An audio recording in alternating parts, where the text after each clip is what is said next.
है everyone, welcome to in this video. Basically इसी video में मैं आपको सी प्लस प्लस की पूरा कंसेप्ट इसी एक वीडियो में मैं आपको प्रोवाइड करूंगा, तो वीडियो को एंड तक देखना। चैनल पे न हो तो चैनल को भी सब्सक्राइब कर देना मेरे हर वीडियो का नोटिफिकेशन सबसे पहले पाने के लिए। तो पहले जानते हैं हमको क्यों सी प्लस प्लस पढ़ना चाहिए। पहले तो सी प्लस प्लस एक पॉपुलर लैंग्वेज है। देन हम सी प्लस प्लस लैंग्वेज को हम एप्लीकेशन बनाने के लिए यूज़ कर सकते हैं। और एक important part, C plus plus language को हम गेम डेवलपमेंट के लिए और इंडस्ट्रीज़ के लिए और हार्डवेयर एंड रोबोटिक, लास्ट में हम सी प्लस प्लस को मेनली साइंटिफिक कंप्यूटिंग के लिए इसी लैंग्वेज को हम यूज़ कर सकते हैं। देन उसके बाद आता है सी प्लस प्लस लैंग्वेज कैसे डेवलप हुआ था। तो basically C plus plus language को 1979 में डेवलप किया गया था डॉक्टर बीजर ने स्टार्टअप के द्वारा। देन उसके बाद वो हमारे पब्लिक हुआ था और पूरे वर्ल्ड में 1985 में पब्लिश हुआ था। देन उसके बाद तो सी प्लस प्लस जानने से पहले सी प्लस प्लस के कुछ कीवर्ड तो हमको जानना चाहिए ना। तो बेसिकली सी प्लस प्लस के किस कीवर्ड होते हैं, प्लस प्लस के कीवर्ड बहुत टाइप के होते हैं, तो उनको हम लोअर केस में लिखते हैं। और एक बात, हमारे सी प्लस प्लस की कुछ कीवर्ड हम स्पेशल पर्पस के लिए बेसिकली हम यूज़ करते हैं। जैसे कि हमको एक फैक्टोरियल का प्रोग्राम बनाना होगा तो उसमें हम लॉन्ग नाम का कीवर्ड यूज़ कर सकते हैं।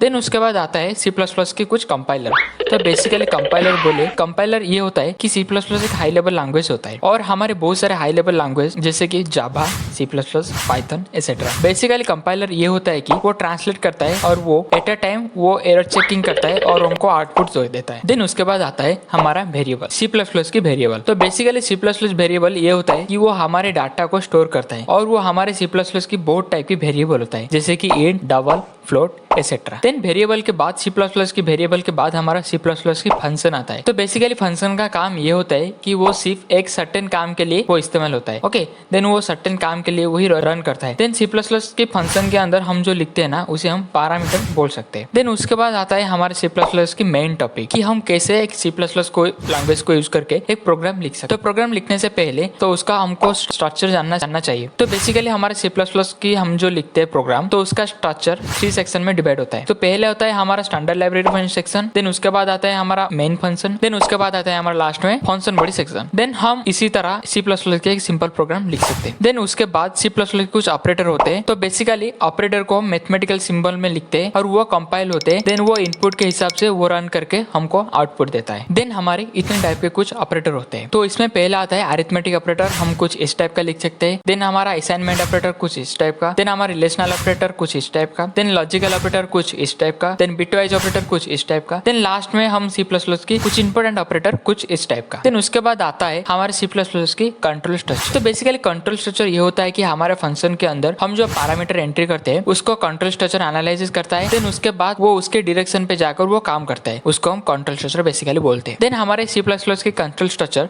3 टाइप के होते हैं। तो पहले सीक्वेंस स्ट्रक्चर, देन उसके बाद सिलेक्शन स्ट्रक्चर, देन लास्ट में जाता है लूप स्ट्रक्चर होता है। और ये सारे के सारे हमारा बेसिक कंट्रोल स्ट्रक्चर होते हैं। पहले तो सीक्वेंस कंट्रोल स्ट्रक्चर हमारे सीक्वेंस में आता है। देन उसके बाद सिलेक्शन कंट्रोल स्ट्रक्चर पहले तो कंडीशन चेक करता है, देन उसके बाद वो काम करता है और रन करता है। देन लास्ट में आता है हमारे लूप स्ट्रक्चर। तो बेसिकली लूप स्ट्रक्चर हमारा 3 टाइप का होते हैं। तो पहले तो हमारा होता है फॉर लूप होता है, देन उसके बाद डू व्हाइल लूप होता है, देन उसके बाद हमारा व्हाइल लूप होता है। देन फॉर लूप को हम कुछ इस तरह लिख सकते हैं, देन डू व्हाइल लूप को कुछ इस तरह हम लिख सकते हैं, देन लास्ट में व्हाइल लूप को हम कुछ इस तरह लिख सकते हैं। देन उसके बाद हमारे सी प्लस प्लस की मेन टॉपिक ओप्स, जिसे हम ऑब्जेक्ट ओरिएंटेड प्रोग्रामिंग भी बोल सकते हैं। तो बेसिकली ऑब्जेक्ट ओरिएंटेड प्रोग्रामिंग एक प्रोग्रामिंग मेथोडोलॉजी जो कि ऑब्जेक्ट के ऊपर बेस होता है। देन ओप्स की 7 टाइप की होता है। देन पहला आता है क्लास होता है, देन उसके बाद ऑब्जेक्ट, देन उसके बाद मेथड, देन उसके बाद अब्स्ट्रैक्शन, देन उसके बाद इनकैप्सुलेशन, देन उसके बाद पॉलीमॉर्फिज्म, देन उसके बाद इनहेरिटेंस। ये सारे के सारे होते हैं हमारा ओप्स का कुछ टाइप्स। देन उसके बाद इनहेरिटेंस के कुछ टाइप्स होते हैं। तो बेसिकली इनहेरिटेंस 5 टाइप का होते हैं। तो पहला आता है सिंगल इनहेरिटेंस कुछ इस टाइप का,